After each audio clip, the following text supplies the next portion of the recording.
Hai anak-anak, sekarang kita belajar bahasa Indonesia tema 6 ya.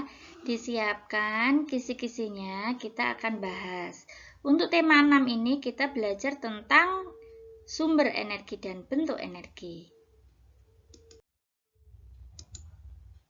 Sudah siap belajar dengan Bunda Hana? Kita awali dengan membaca basmalah bersama-sama. Bismillahirrahmanirrahim. Kita mulai nomor 1, sebutkan macam-macam sumber energi. Ada apa saja? Ada matahari, air, udara, hewan, juga ada tumbuhan. Lalu nomor 2, sumber energi yang bisa untuk sumber makanan bagi manusia adalah tumbuhan dan hewan yang bisa kita makan. Nomor 3, pelajari dan jelaskan proses fotosintesis. Ini sudah pernah juga, kalian tinggal mengulang. Yang dibutuhkan dalam proses fotosintesis adalah karbon dioksida dari lingkungan sekitar, lalu air dari tanah yang diangkut melalui akar, dan zat hara juga. Kemudian dibutuhkan cahaya dari sinar matahari, kemudian melalui daun yang mempunyai klorofil atau zat hijau daun, maka proses fotosintesis dapat berlangsung, menghasilkan gula atau glukosa yang diedarkan ke seluruh tumbuhan nanti jadi tenaga, lalu juga menghasilkan oksigen yang bisa dinikmati oleh makhluk hidup di sekitarnya. Nomor 4. Jelaskan secara singkat proses dari air menjadi listrik dan angin menjadi listrik. Nah, caranya air dalam bendungan dialirkan. Nah, aliran itu mempunyai kekuatan disebut energi kinetik atau gerak. Nah, energi kinetik itu yang menggerakkan kincir atau turbin air. Lalu, gerakan kincir air akan menggerakkan generator listrik yang bisa membangkitkan energi listrik. Sedangkan kalau bayu atau angin juga sama, memiliki energi kinetik, tapi kincirnya namanya turbin angin, sama juga menggerakkan generator listrik yang bisa membangkitkan energi listrik. Nomor 5, sebutkan jenis-jenis pembangkit tenaga listrik. Ada apa saja, Nak? Ada PLTA, pembangkit listrik tenaga air, ada PLTB, pembangkit listrik tenaga bayu atau angin, lalu PLTS, pembangkit listrik tenaga surya. Sebenarnya masih banyak, tapi kalian boleh tambahkan sendiri. Nah, tapi yang dipelajari adalah ini. Lalu nomor 6, kita harus menjaga kelestarian energi dengan cara menggunakan dengan hemat, dengan bertanggung jawab. Nomor 7, ini sama dengan pertanyaan nomor 16 ya nak, cara menghemat energi BBM. Yaitu kita hendaklah berjalan kaki di tempat yang dekat daripada naik motor atau kendaraan. Lalu menggunakan kendaraan umum saat bepergian. Kita bisa menggunakan BBM dengan energi alternatif. Lalu ini sama dengan nomor 1 tadi, tidak menggunakan mobil untuk jarak dekat.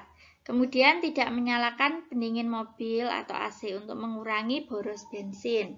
Lalu kita bisa, apalagi selain ini, menggunakan sepeda ketika maksudnya sepeda biasa ya, ketika bepergian jarak dekat. Nomor 8. Energi tidak bisa dibuat dan tidak bisa dimusnahkan, namun bisa berubah bentuk. Nomor 9, jelaskan proses perubahan energi pada gambar di bawah ini. Yang pertama gambar makanan apa nak? Kimia. Nah, makanan tadi diolah melalui proses kimia akan menghasilkan energi gerak. Kita bisa bergerak dengan tenaga dari makanan. Yang kedua gambar penanak nasi atau rice cooker, yaitu listrik menjadi panas. Lalu gambar berikutnya kompor minyak kimia menjadi panas. Lalu ada gambar setrika, yaitu listrik menjadi panas. Nomor 10, perhatikan gambar di bawah ini, yaitu proses pembuatan pakaian. Dari awal sendiri waktu petani menanam pohon kapas. Perubahan energinya apa saja, nak? Yang pertama, kimia menjadi gerak saat menanam pohon kapas. Yang kedua, kimia menjadi gerak saat memintal kapas menjadi benang. Lalu kimia atau listrik menjadi gerak ketika benangnya jadi kain, lalu kainnya dijahit. Kenapa kimia atau listrik? Kalau mesin jahitnya itu tradisional, itu pakai gerak manusia, itu kan berasal dari kimia ya. Kemudian kalau mesin jahitnya sudah modern pakai listrik, berarti dari listrik menjadi gerak. Sebutkan kegiatan yang ada perubahan energi yang kalian temukan pada gambar. Di gambar kita lihat ada gambar televisi dinyalakan ya nak, itu adalah listrik menjadi cahaya dan suara. Lalu dari jendela terlihat ada buah jatuh, itu adalah energi potensial menjadi gerak. Energi potensial adalah energi yang mempengaruhi benda karena ketinggian letak benda. Jadi buah mangga ini kan berada pada ketinggian, jadi dia mempunyai energi potensial. Selanjutnya, energi alternatif bertujuan untuk menghemat penggunaan BBM, bahan bakar minyak. Air, angin, sinar matahari cocok untuk energi alternatif karena apa nak? Mudah didapat, melimpah di sekitar kita, kemudian ramah lingkungan dan murah. Nomor 14. Apakah briket dan biogas itu? Nah, kita lihat gambar ya. Kenapa bisa digunakan untuk energi alternatif? Karena bisa menggantikan BBM, mudah didapat, murah, dan ramah lingkungan. Di video sebelumnya juga sudah Bunda bahas, briket adalah bahan pengganti BBM terbuat dari bambu, serbuk gergaji, atau batok kelapa. Intinya berasal dari tumbuhan. Perhatikan gambarnya seperti itu ya nak. Lalu kalau biogas adalah energi alternatif yang berasal dari gas dari limbah kotoran hewan. Kalau briket dari tumbuhan, biogas dari hewan. Nah, hambatan kenapa biogas tidak banyak dipakai? Karena apa? Memerlukan biaya tinggi untuk alatnya, instalasinya. Kemudian kurangnya tenaga terampil. Kalau bahan asalnya murah, nak, kotoran hewan. Bahkan nggak cuma murah ya, tapi dibuang. Yang mahal itu alatnya. Nomor 15. Jelaskan mengapa kita harus menghemat energi untuk menjaga ketersediaan energi di bumi dengan waktu yang lama. Jadi dalam waktu yang lama agar makhluk hidup masih bisa punya cadangan energi.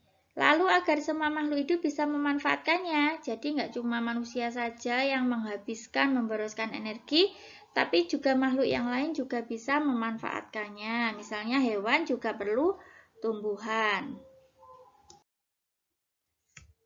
Nomor 17, kita harus menghemat energi termasuk energi listrik dan air.